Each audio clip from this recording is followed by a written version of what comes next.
எல்லாருக்கும் வணக்கம். எல்லாம் எப்படி இருக்கீங்க? நல்லா இருக்கீங்களா? இன்றைக்கி சண்டே, இல்லை ஃபேமிலியோட என்ஜாய் பண்ணுங்கள். பயங்கரமான வெயில். நம்ம என்றைக்கு சரி லீவு போகலான்னு சொல்லி முடிவு பண்ணிவிட்டு லீவ் அப்ளை பண்ணி வச்சுருக்கோம். லீவும் கிடச்சிரும்.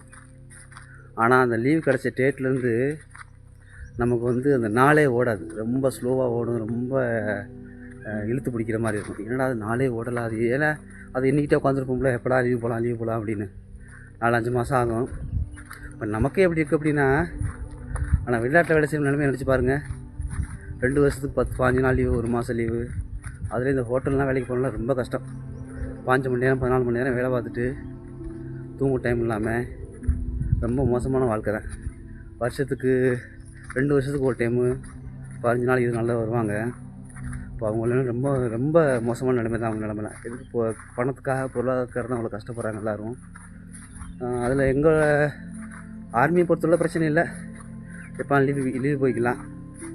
ஆனால் அந்த லீவு அந்த டேட்டுக்கு நெருங்க அது அப்படியே ஸ்லோவாக நிற்கி டைம் பாஸ் ஆகாது.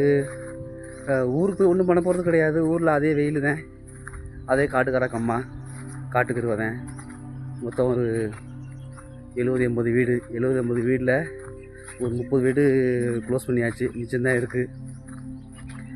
ஆனால் என்ன தான் இருந்தாலும் நம்ம பிறந்த ஊர் எவ்வளோ வெளியூரில் போய் சம்பாதிச்சாலும், எவ்வளோ வெளியூரில் போய் இருந்தாலும், எல்லா ஊரையும் சுற்றி பார்த்தாலும் சாப்பாடு இருந்தால் கூட நம்ம சொந்த ஊர் மாதிரி வராது, பிறந்த ஊர் மாதிரி வராது.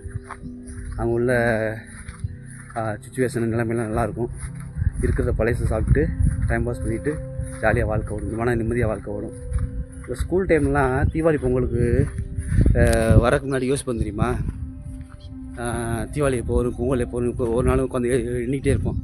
அதே மாதிரி நிலமை தான் எல்லாருக்கும். வெளிநாட்டில் இருக்கவங்களும் சரி, ஆர்மி வேலை செய்யணும் சரி, எப்படா லீவ் போவோம், இன்னும் எத்தனை நாள் இருக்குது, இன்னும் 5 நாள் இருக்குது, இன்னும் 1 வாரம் இருக்குது, இன்னும் 1 மாதம் இருக்குது அப்படின்னு எண்ணிகிட்டே நிலைமையாக இருக்கும்.